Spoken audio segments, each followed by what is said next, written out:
India में sustainable conversation का जो बात होती है वो मोस्टली अर्बन कैफ़ेज़ में या इंस्टाग्राम में होती है। ग्रास रूट लेवल पे अवेयरनेस अनइवन है और गैप डेफिनेटली एग्जिस्ट करता है। और अवेयरनेस की जहाँ बात आती है वहाँ ब्रांड्स कुछ ऐसे वर्ड्स यूज़ करते हैं जैसे कि natural, organic, right, handmade, sustainable, जिससे कि ट्रस्ट क्रिएट हो जाता है।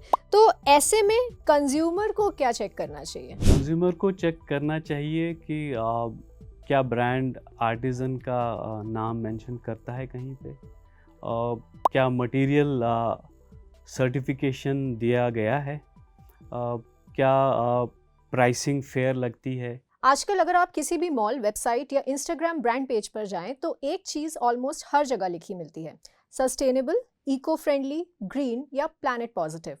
Green colour pallets, leaf icons, earthy packaging, सब कुछ नेचर इंस्पायर्ड लगता है। लेकिन सवाल ये है कि क्या ये सच में प्लैनेट को बचाने की कोशिश है या सिर्फ एक स्मार्ट मार्केटिंग स्ट्रैटेजी? फैशन और लाइफस्टाइल इंडस्ट्री में सस्टेनेबिलिटी का नैरेटिव आजकल काफ़ी लाउड हो गया है। लेकिन इसी नैरेटिव के बीच एक वर्ड बहुत सुनने को मिल रहा है: ग्रीन वॉशिंग। नमस्कार, मैं हूं उर्वशी कपूर और आप देख रहे हैं जागरण अनस्कैम्ड।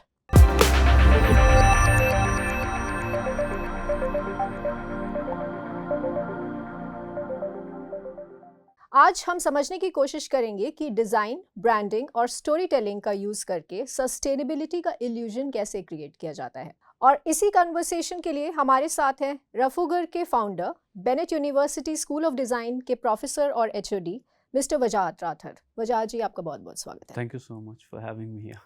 सो वजाहत, आजकल जैसा हम जानते हैं कि हर ब्रांड सस्टेनेबिलिटी और इको फ्रेंडली टैग के साथ आ रहा है। तो as a designer green washing को आप कैसे एक्सप्लेन करेंगे? सिंपल वर्ड्स में ग्रीन वॉशिंग मतलब ग्रीन जो दिखता है but without actually being green. Brand अपनी इमेज इको फ्रेंडली बनाता है बट ग्राउंड रियलिटी में अगर हम देखें तो production process, labour, waste management और सस्टेनेबल नहीं होते एक्चुअली। तो it's more about perception created marketing than meaningful change. Right, और हम देखते हैं ना कि सस्टेनेबिलिटी का क्लेम आजकल बहुत कॉमन हो गया है। तो ये जो ट्रेंड है, ये कहाँ से शुरू हुआ और आपको क्या लगता है कि क्लाइमेट एंजाइटी को ब्रांड्स ने कमर्शियल अपॉर्चुनिटी बना दिया है? ऑनेस्टली हाँ, कुछ ब्रांड्स ने क्लाइमेट एंजाइटी को मार्केटिंग टूल तो बनाया है। लोग ऑलरेडी कंसर्न्ड हैं एनवायरनमेंट को लेकर। तो इको फ्रेंडली लेबल उन्हें एक इमोशनल कंफर्ट देता है। Instead of reducing over production, कुछ कंपनीज और ब्रांड्स सिर्फ कॉन्शियस कलेक्शंस लॉन्च करते हैं अपनी इमेज साफ करने के लिए। राइट, सो ये हम कह सकते हैं कि ये सिर्फ ब्रांड की स्ट्रैटेजी नहीं है, ये डिज़ाइन और परसेप्शन का भी गेम बन गया है। राइट, और आप एक डिज़ाइन प्रोफेसर हैं बेनेट यूनिवर्सिटी में। तो आप स्टूडेंट्स को डिफरेंस कैसे बताते हैं एस्थेटिक सस्टेनेबिलिटी और एक्चुअल सस्टेनेबिलिटी में? मैं उन्हें सिंपल एग्जांपल देता हूँ।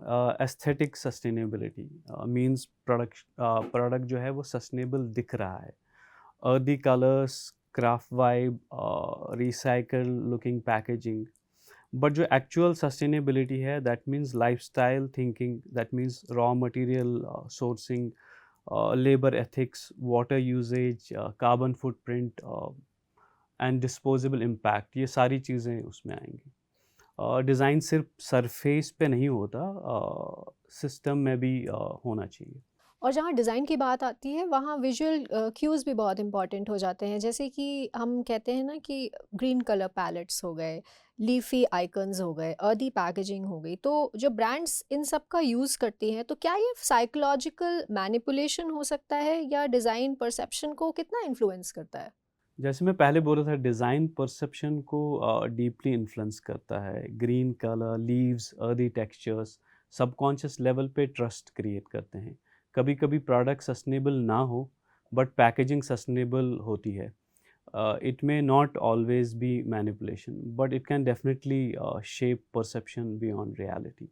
राइट, सो लेकिन क्या कंज्यूमर्स, अगर हम उनकी बात करें तो वो भी इन सिग्नल्स को समझ पा रहे हैं? जैसे कि इंडिया में सस्टेनेबल कन्वर्सेशन का जो बात होती है वो मोस्टली अर्बन कैफ़ेज़ में या इंस्टाग्राम में होती है। तो आपको क्या लगता है इंडियन कंज्यूमर्स कितने अवेयर हैं ग्रीन वॉशिंग के बारे में, और क्या अर्बन और टियर 2 ऑडियंस में अवेयरनेस गैप है?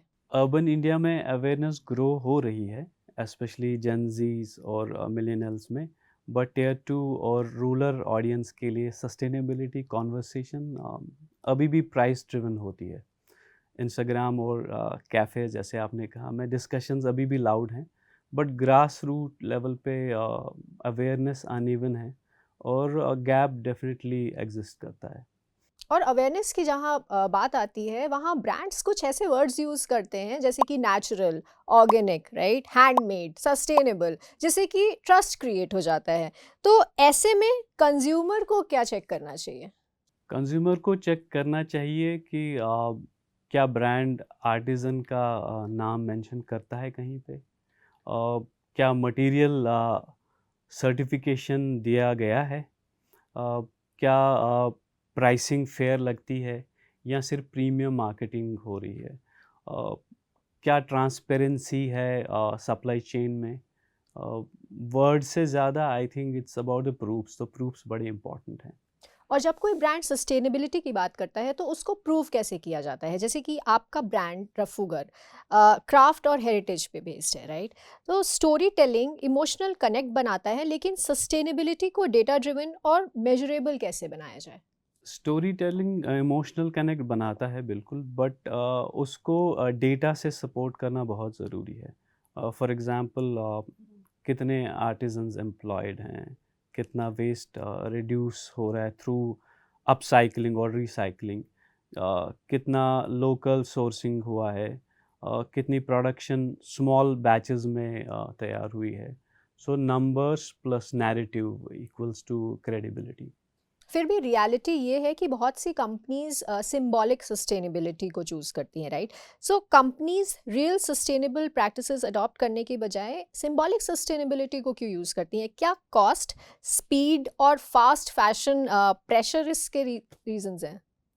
सी रियल सस्टेनेबिलिटी कॉस्टली तो है और स्लो भी होती है। फास्ट फैशन प्रेशर में स्पीड और वॉल्यूम प्रायोरिटी होती है। स्ट्रक्चरल चेंज करना टफ होता है, सप्लायर्स चेंज करना, मटेरियल्स शिफ्ट करना, कंप्लाइंसेस मेंटेन करना। So symbolic sustainability quick solution बन जाता है काफ़ी लेबल्स के लिए। राइट, और इसके लिए रेगुलेटरी जो फ्रेमवर्क्स है उनका होना भी बहुत इम्पॉर्टेंट है, राइट? और इंडिया में इन्वायरमेंटल क्लेम्स को रेगुलेट करने के लिए क्या कोई गाइडलाइंस हैं? और अगर हाँ, तो क्या आपको लगता है कि इन्फोर्समेंट स्ट्रांग है या ये एक सिर्फ पेपर वर्क है? इन इंडिया गाइडलाइंस एग्जिस्ट करती हैं under advertising and consumer protection frameworks, but enforcement constantly strong नहीं है।